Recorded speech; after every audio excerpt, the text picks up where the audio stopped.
Hello gardeners, so we are back again with another episode. Today is going to be a garden tour for the month of September. The weather is starting to get a little bit cooler, so let me show you guys around. Right up front in the grow bags and containers, we got a few things. So have the habaneros, looking pretty dingy. All the leaves have kind of been spent. They also got some sun scald, but they're still ready to be picked. So I'm gonna pick the rest of these and maybe overwinter them. I don't know. These, on the other hand, are looking a little bit worse. So I might just pull these out entirely, but they're still producing, hanging on. But we'll see how that goes. Okay, put it aside. Here's a new addition. This is the pumpkin. So this is a 7-gallon container and comes basically all the way up in through here. And we have the pumpkin. So I've trained this to basically only grow to one stem. So you can see this is the main stem, and there is some like offshoots here that if I don't cut this soon, this will grow into an entirely new vine, which I don't want because I'm only growing in a 7-gallon container. So if I grow multiple vines, this pumpkin will end up being smaller. So I would rather have one large pumpkin than have, several small pumpkins. What I'm trying to do is scoop back some of this mulch so that it actually touches the ground, the vine touches the ground, and that'll also make new roots that'll actually go down into the soil of this bed and basically grab the nutrients and any food that it needs from this soil along with the original bagged soil. 2 bags of banana peppers. Even though we are transitioning into fall, it still gets quite hot here in Zone 9B, Southern California. And you can see starting to form some flowers. So these are little pre-flowers. Hopefully within the month, probably next month, we'll have some banana peppers. Next we got some patty pan squash. So there's one there. I already pollinated this manually or by hand. I did do an observation. So this plant here didn't have any male flowers currently when this was flowering. So I ended up taking a male flower from the pumpkin over there, just popped it off, bring it over here, and then I pollinated it, and it'll definitely pollinate since they're both in the squash family. I've already tried it with the other patty pan that I have over there. So did the same thing and it was able to pollinate it and was able to get my first patty pan from there.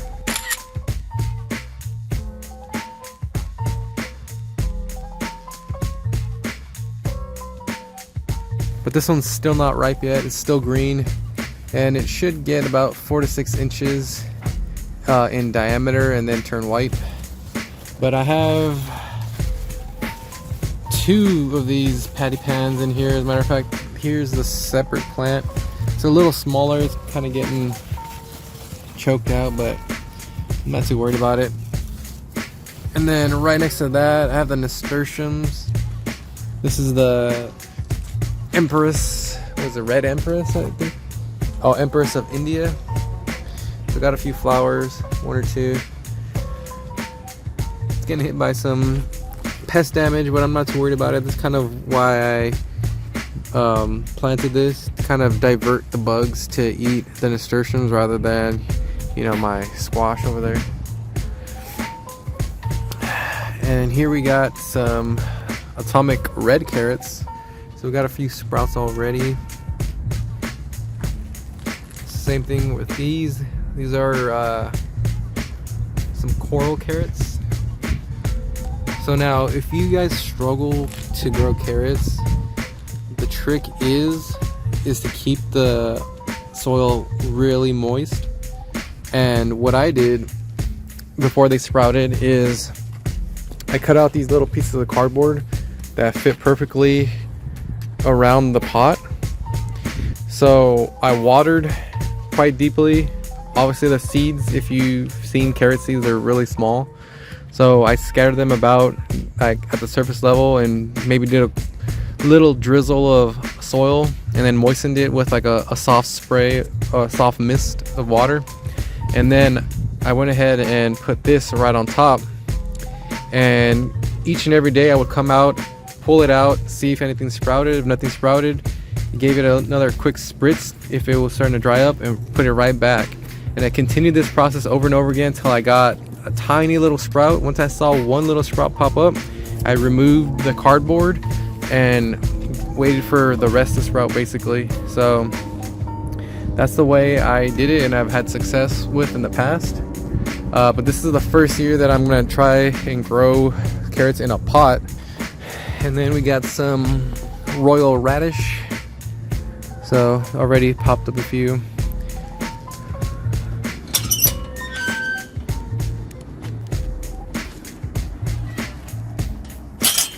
Morning glory is still looking good. I see it's trying to make its way to the grape trellis, which I've been trying to, look at this. If I don't take care of this now, it's gonna just try and take over. So I'm gonna cut these vines and keep them at bay here. But check this out, guys, look. They're starting to flower.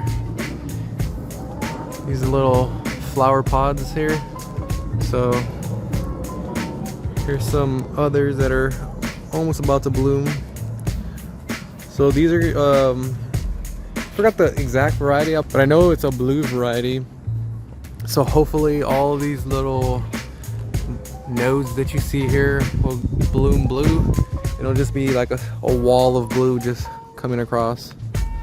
I haven't pulled these out yet. These are still the tomatoes, and they're pretty much damaged from spider mites. Yeah, I pulled a few out already, but yeah, most of them are damaged and ready to be pulled. And here I still got the zucchini. So check this out, guys, it's pretty big. So here's the stem, and then it goes and snakes its way through and then pops its head out here. So fairly big. I got quite a few zucchinis off of this one. But I put this shade because the rest of the bed, everything that was here, I pulled out, and I planted some fall crops. So we got some kohlrabi here. Still hasn't sprouted yet. Kohlrabi should be right here. Oh no, wait, I'm lying. This is kohlrabi here. So is this one. And then some more kohlrabi. And then what is that? We got some collards, some baby collards there. More collards. All this is collards, really. Oh, I didn't realize that. Planted kohlrabi and collards. So basically I wanted to, since as I mentioned previously, we still get a lot of heat here in the fall in SoCal. So putting this gives these seedlings a chance to germinate, and when they do, the sun won't scorch them entirely. So, but yeah, this used to be the little hoop house that I made, a little James Pigioni video. I'll link that below if you guys want to check that out. But it used to have plastic over it, and then I took out the plastic, and then I just draped over a quick little shade cloth. This is a 30% shade cloth, if you guys are wondering. Now the grapes starting to die back. We went ahead in the last tour video, if you guys saw that one, we harvested all the grapes, and it ended up turning into some jam.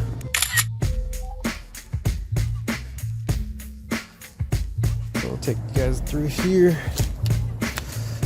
Got the jasmine still working its way up here along with the morning glories. But yeah, look at that. It's getting up there. I'm definitely gonna have to stop it from going all the way up because I don't want to get in trouble from the city. I haven't even checked the regulations to see if that's something that I can do, but don't tell nobody. And here, so this was the cosmos. So the cosmos were basically dead, so I clipped them all. But there was also little seedlings underneath it that I didn't realize were growing, so I don't even know what type of flower these are really, but we'll wait and see what they turn out to be. Got a jelly melon here, and this, I think this is a 10-gallon container, but I have this growing up as well on the fence, making a nice little trellis here. Still no fruit, but should be coming in soon. Got the cactus here, looking really healthy. And then we got the dragon fruit. I got this plant here. I don't know what this is. It sprouted right along in the pot. I don't really want to cut it. If you guys know, if anyone know what this is, let me know in the comments. So the tomatoes are basically spent entirely. I tried to make them last longer, but the spider mice just continue to ravage these no matter what I do. I come out here and spray every week some neem oil spray mix, but it's not letting up. So I'm just leaving these in for now till my seedlings are ready to be transplanted, which I'll show you guys a little later. We got the cannabis here. This, I think I fertilized it too much with a fertilizer bloom, and it kind of took a hit and dried up some of these leaves. But yeah, some of these nodes aren't really looking too well. These were the clones that I took, but they're looking really sad, and I think I might just call it quits on these and start fresh again. But you can't always have success. Just learn from my mistake and try again. There we have the beans. Different variety of beans. I got 3 different varieties. Dragon tongue, and I forget the other 2. These are a semi-bush, but they look like they want to trellis onto something, so I'm trying to figure out what I should put. Maybe a little A-frame, but I don't have an A-frame. I'm probably just make something out of PVC. So here, I planted some jasmine. Nothing sprouted yet, but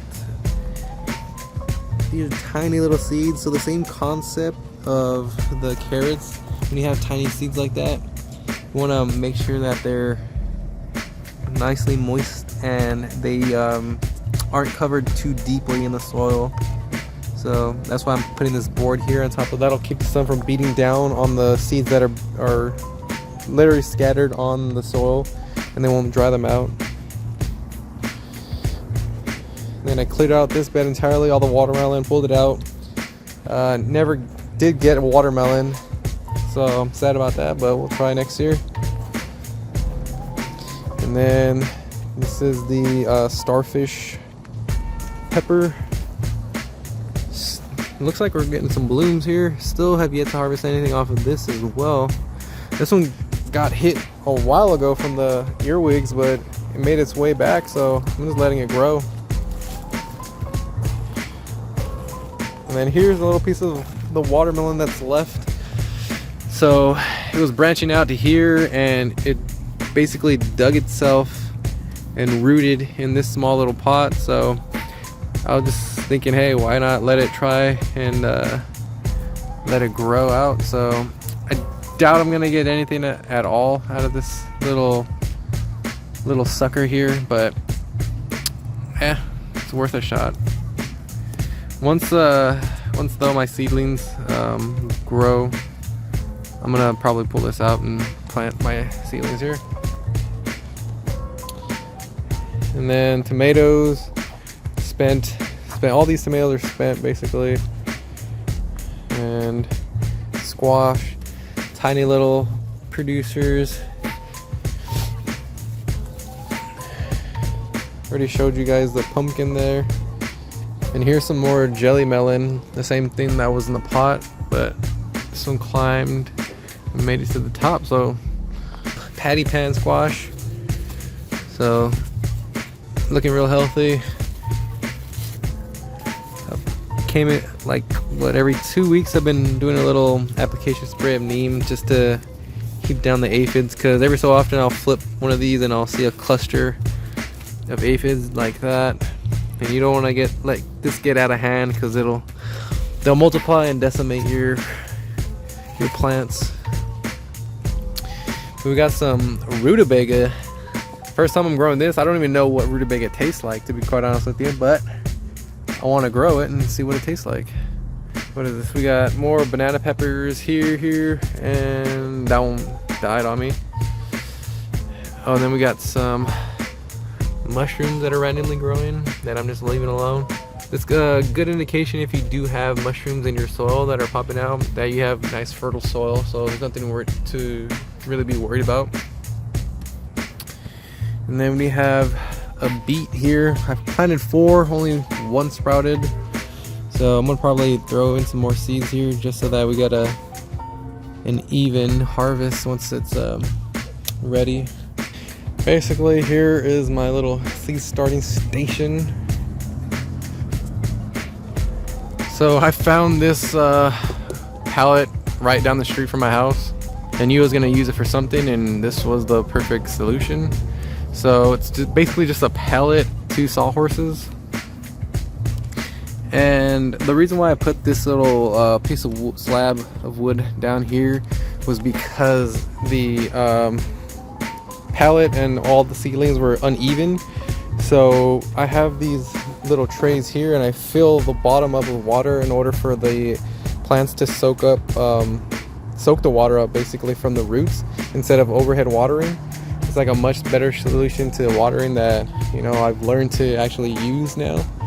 So because it was uneven, the water would basically be higher here than it would, you know, on this side.